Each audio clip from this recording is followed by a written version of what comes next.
Please welcome the Vice President of the United States, Kamala Harris.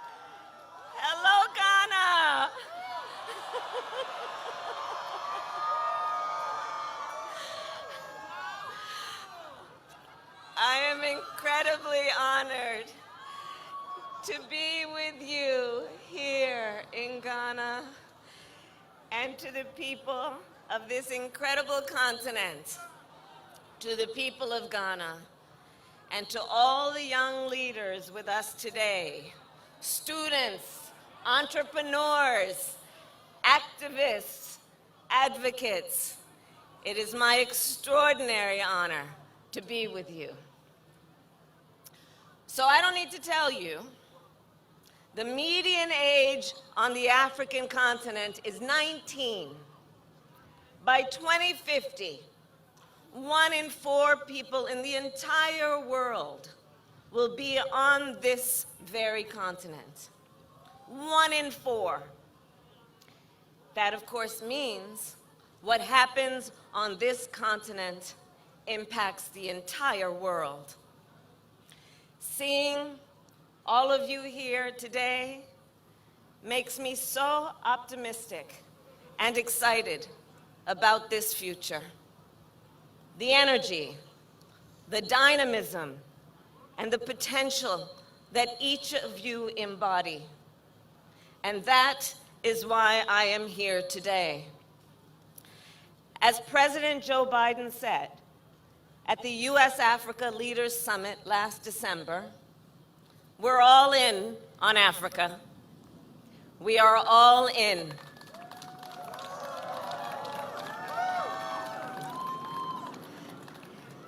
Because African nations play such a critical role on issues of global importance, issues that matter to the American people and to the world.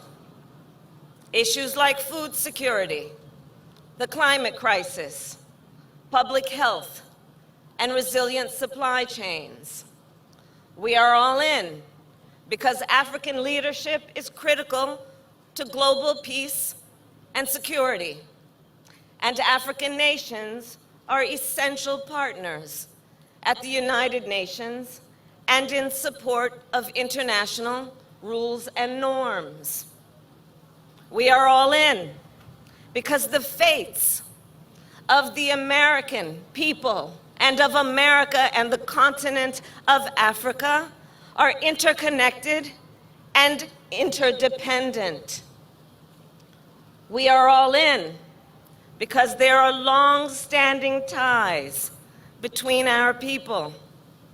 We have an intertwined history, some of which is painful, and some of which is prideful, and all of which we must acknowledge, teach, and never forget.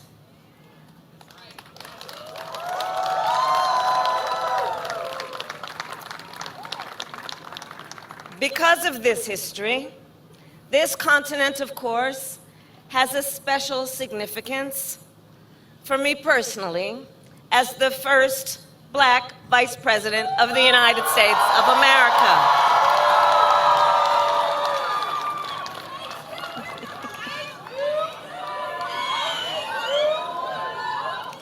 And this is a history, like many of us, that I learned as a young child. Stories, cultures, and traditions passed down from generations. In addition, this continent has a personal meaning for me because my grandfather and other members of my family worked in Zambia in the 1960s alongside a newly independent people. I was fortunate enough to visit them in Zambia as a young girl. The values that guided my relatives when they were there and the legacy of their efforts remain a source of pride for my entire family and continue to animate my work today. So then, what does it mean that the United States of America is all in? It means that the United States is committed to strengthen our partnerships across the continent of Africa. Partnerships with governments, the private sector, civil society, and all of you. Partnerships based on openness, inclusiveness, candor, shared interests, and mutual benefits. And to be clear, America will be guided not by what we can do for our African partners, but what we can do with our African partners.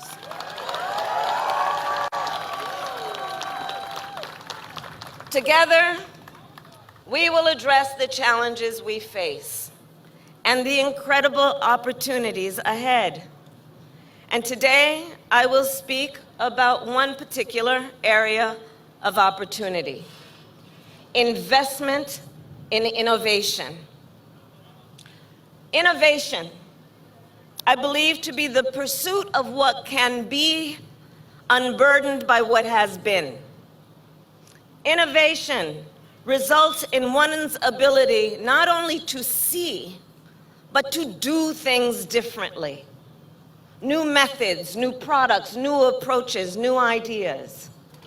We innovate to be more effective and to solve problems. From the invention of new technology to the origin of social movements, innovation has come about by challenging the premise, questioning the status quo, and bold thinking. And so to the young leaders here today, you, by your very nature, are dreamers and innovators. And so to you I say, it is your spark, your creativity, and your determination that will drive the future. And with that then, African ideas and innovations will shape the future of the world.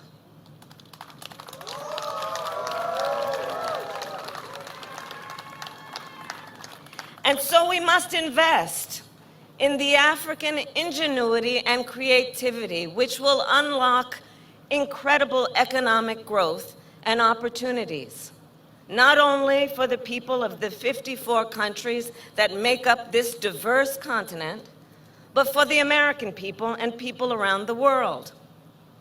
So the Biden-Harris administration and the American people stand ready to partner with you to help accelerate the innovation and entrepreneurship that is already underway.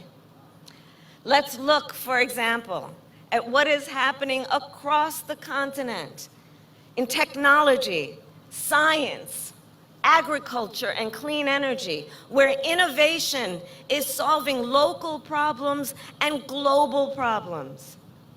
Just think, before Venmo or Apple Pay, there was M-Pesa in Kenya, a mobile phone payment service that revolutionized the digital financial system.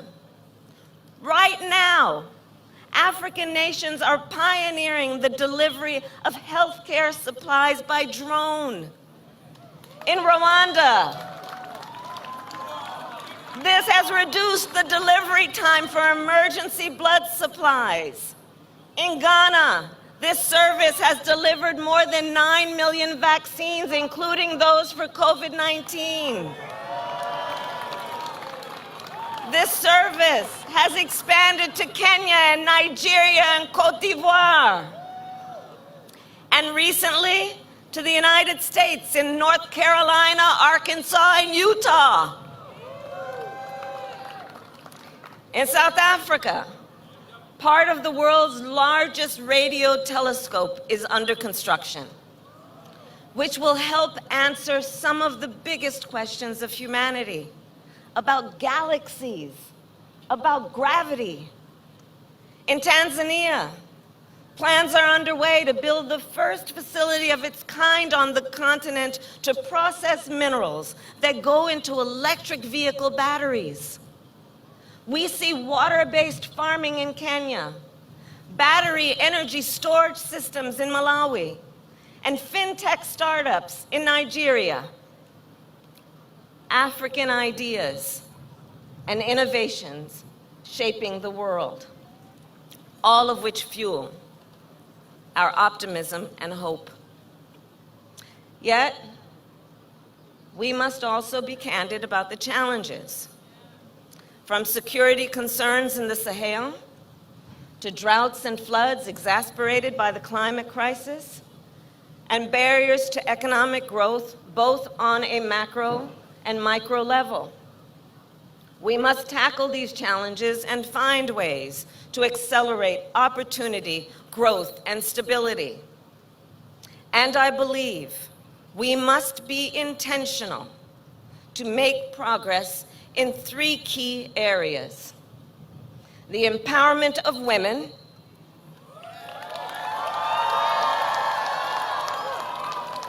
digital inclusion, and good governance and democracy, all of which are a focus of my visit to the continent and going forward, and all of which have the potential to create even more innovation. Innovation that will unlock new jobs, new industries, and exponential growth. So let us agree.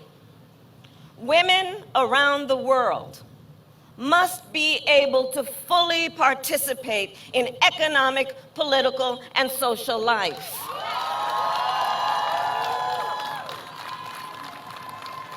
And they must be able to participate equally, including in leadership roles. It is a key to maximizing global growth and opportunity. However, we see gender disparities around the world, including in the United States.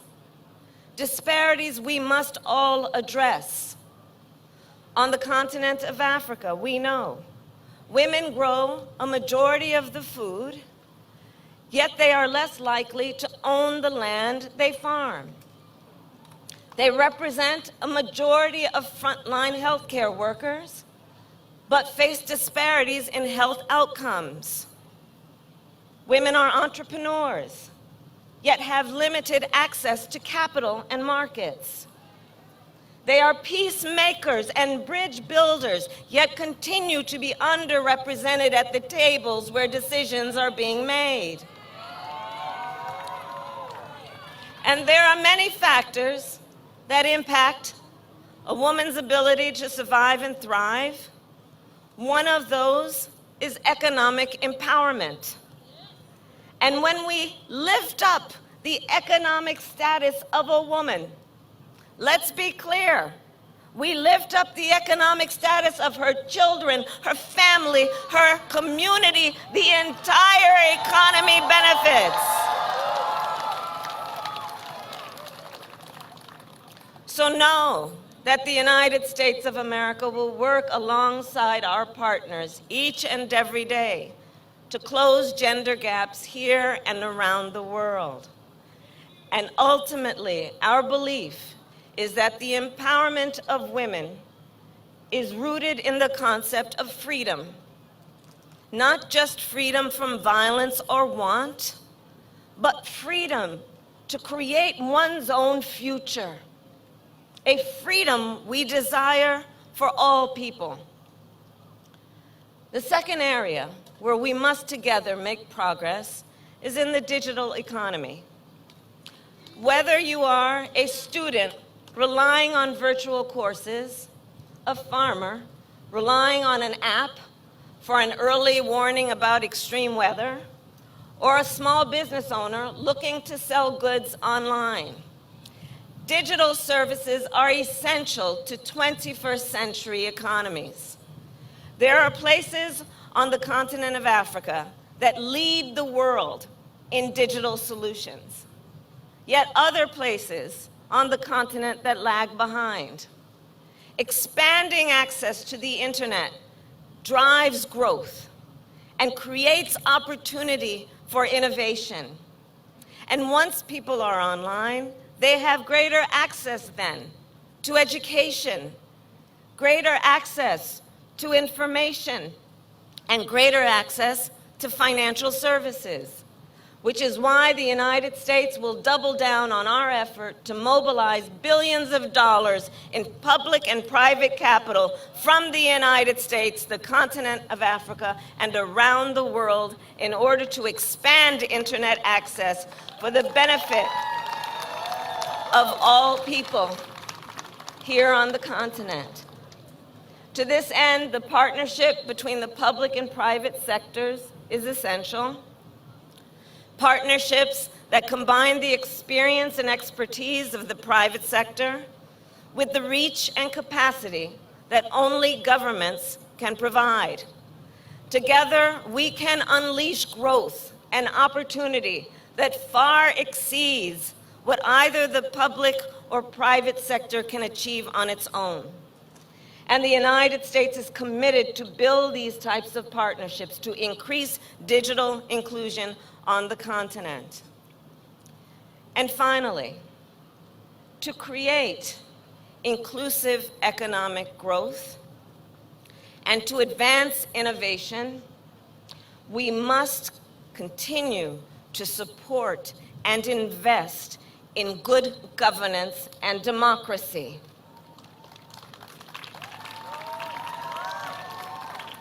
Good governance, well, it delivers predictability, stability, and rule of law, which is what businesses need to invest and what benefits all of society. And good governance is a key attribute of a good democracy.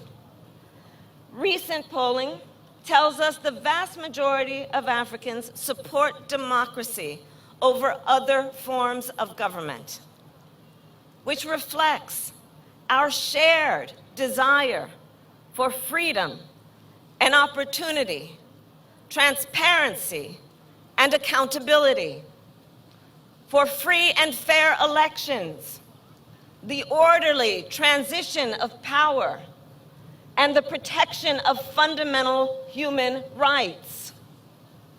Indeed, this is a priority for the American people, and it is a global priority. The United States will continue to work alongside democratic governments and in support of democratic aspirations of the people of this continent. In demonstration of this partnership, this week, our administration is co-hosting in Zambia, the Summit for Democracy, an opportunity to learn from each other and strengthen democratic institutions. And I will say, while democracy is always a work in progress, including in my own country, the American people will always stand with those yearning for more freedom.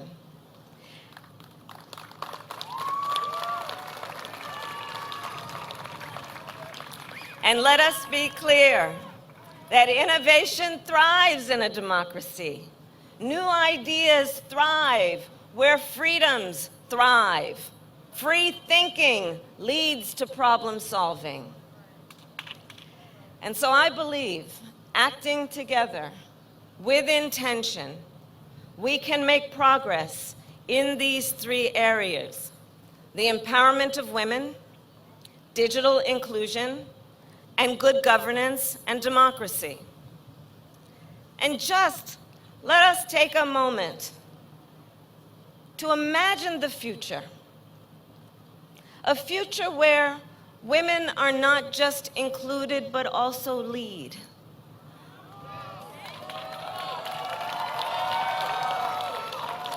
Imagine a future where every person is connected to the digital economy, a future where every young person trusts that their voices are heard, a future that is propelled by African innovation. So as we leave here today, let us consider then our shared future. Know the United States will remain a steadfast partner for progress. I am more optimistic than I have ever been about the future and the future of the continent of Africa, and by extension, the world. Not only because of the work we undertake in government, not only because of the investments in the private sector, I am optimistic about the future of the world because of you, the woman who will shatter every glass ceiling, the entrepreneur who will identify the next digital breakthrough, the activist who will fight for the dignity of every human being, students and scientists, athletes and artists, farmers and fishers, and the young innovators who will solve problems that we haven't yet identified with solutions we can't even yet imagine. So all of this to say, you, and in particular the young leaders here, you have a role to play. And together we have a role to play. So then, let us dream with ambition and lead with conviction. Thank you very much.